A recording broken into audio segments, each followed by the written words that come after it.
Welcome to my channel, Black Horse Official. This is my very first video about Stable Diffusion. Today, I'm going to share a personal story, how I stumbled upon Stable Diffusion over the past 9 months.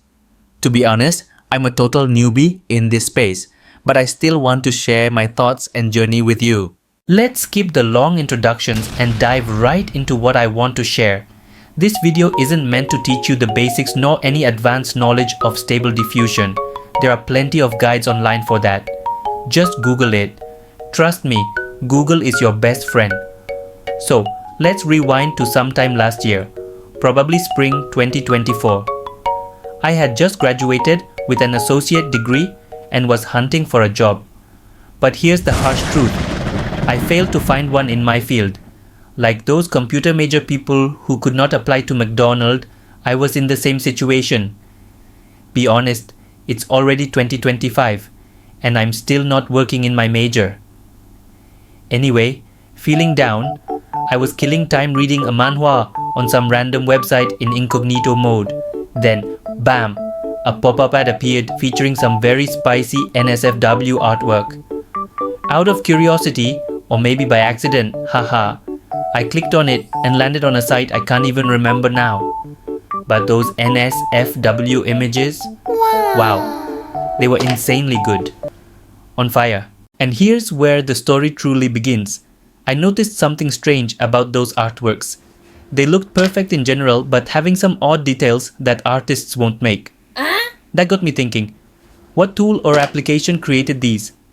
I spent 2 hours searching the internet. And guess what? I discovered they were made by AI.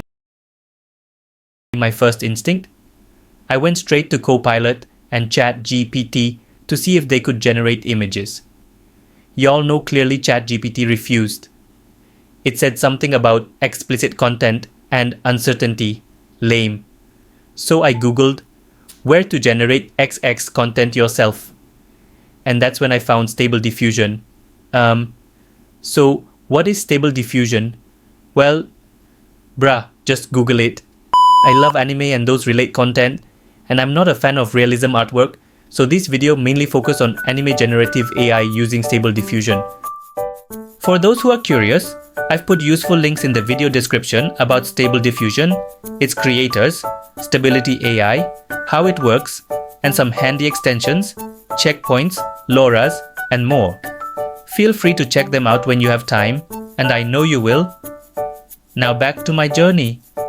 After spending countless hours exploring Stable Diffusion, I learned how to generate images. What else did you expect? But I didn't stop there. I also learned how to tweak settings, use extensions, and experiment with different tools to get the best quality for my images. For the first 6 months, I used automatic 1111 web UI, but now I've switched to Reforge. Sorry, Comfy UI fans, I'm not using it yet. Quick note, this video isn't a tutorial, so I won't cover installation or setup. Same as other normal people, I start with SD 1.5, a simple easy to use checkpoint, the prune something. Here is the one that people may remember when starting to testing SD 1.5. An oblique and completely ugly and uncomfortable. But you have to respect it. In fact, I used it only twice because it not met the things I want to generate. Anime, waifu, Hatsune Miku, I want to generate them. Uncensored scenes too, of course. I then looking up some model AI checkpoints.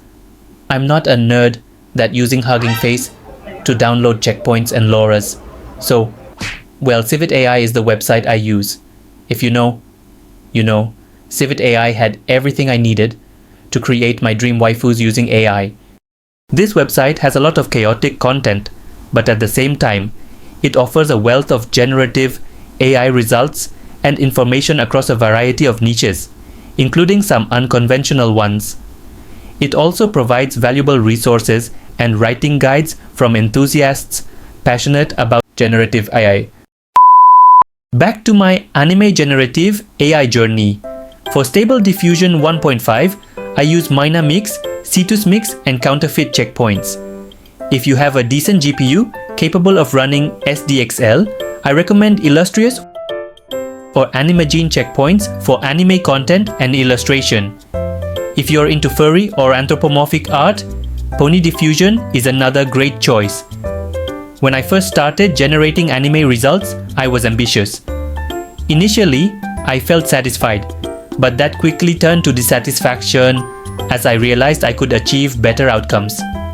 I kept improving my skills by experimenting with various tools, extensions, and settings, such as high-res fixes, Aditailer, regional prompter, ControlNet, and more.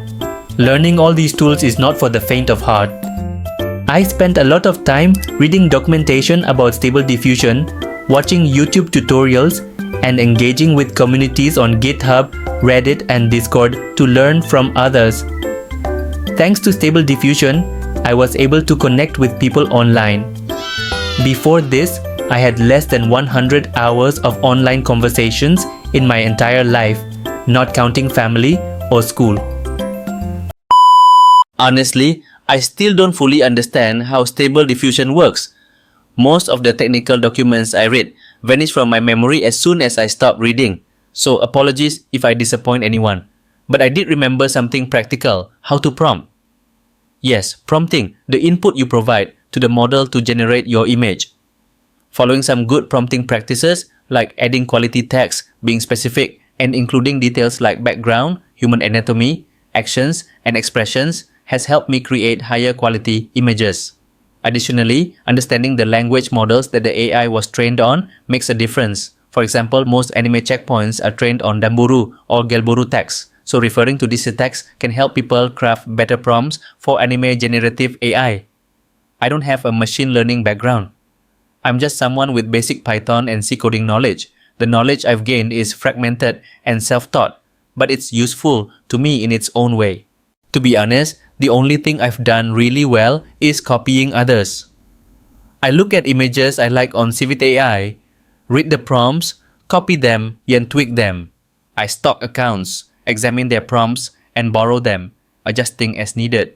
I study the samplers, schedulers, and CFG scales they use, replicate their settings, and practice until I see patterns that work for me. Once I find a workflow I'm satisfied with, I stick to it until I'm no longer satisfied and start the process over again. Different checkpoints also require different setups, so reading their instructions is crucial. For example, Newbie AI is ironically not for beginners or those who don't follow the instructions.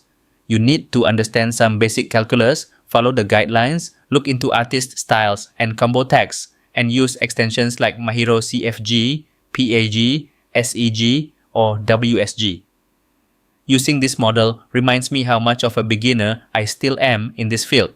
Thanks to Newbie AI checkpoints though, I've been able to generate images of my 3 favorite characters, Hatsune Miku, Ai Hoshino from Oshinoko, and Chando Ado, standing on the same stage. Or I can create an image of Hu Tao from Genshin Impact in a Darth Vader outfit, chatting in public with a chibi Hatsune Miku holding a sign that says Vocaloid, while Nuvilette, Genshin Impact, stops Donald Trump from arguing. The best part about diving into Stable Diffusion is that at some point, when you're no longer satisfied with your generated images, you feel the urge to train your own models. That's motivation. This led me to start training LoRAs, low-rank adaptation. I don't remember the exact technical definition, but here's how I understand it. We provide the AI with a set of images following the same pattern, and it learns from them. For example, if you use a set of images featuring the finger gun pose, the AI learns to associate that pose with the keyword finger gun. So when you include that keyword in your prompt, the AI generates an image with the finger gun pose.